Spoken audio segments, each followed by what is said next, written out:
like I said, there are 3 that were here, and then I added a 4th one. And we're going to read this part.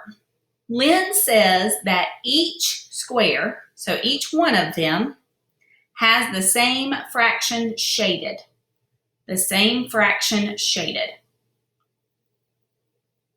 Rose says each square has a different fraction shaded.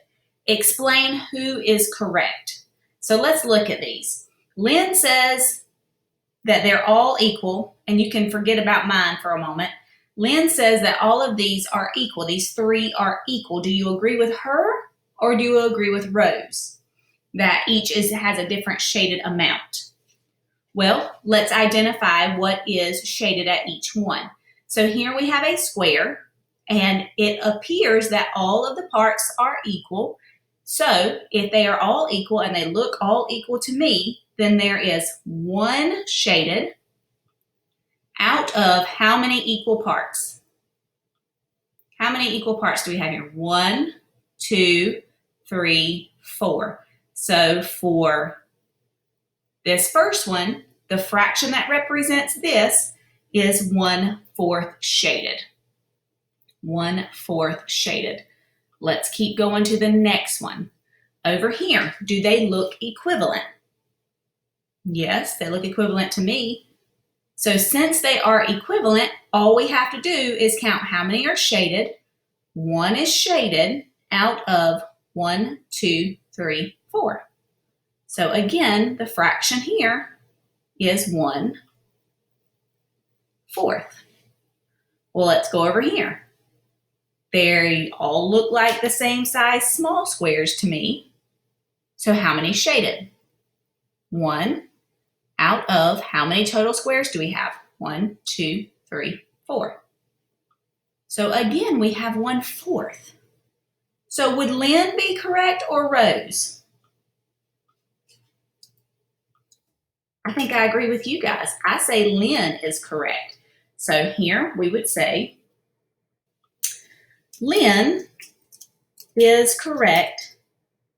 So let's see what it says. Rose says each square has a different fraction. Explain who is correct and why. Lynn is correct because each shape is divided, or I'm going to give you a 4th grade word, partitioned, is divided or partitioned into equal parts.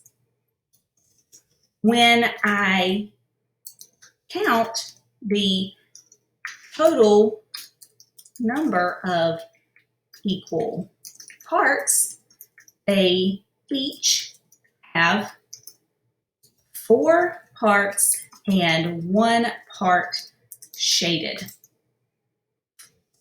So each fraction is 1/4. Now, something else that's very important that we need to think about and consider is the fact that what size is the whole thing for each one? And if you look closely, you'll be able to see, let me change my pen color. That's not what I wanted to do. I wanted my pen color to change. There we go. You can see that this square is the same size on the outside as every other square. So that one is the same size as this one and this one, which means they each have the same size whole.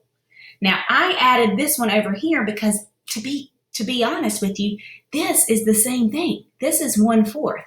It's just a different way of looking at it.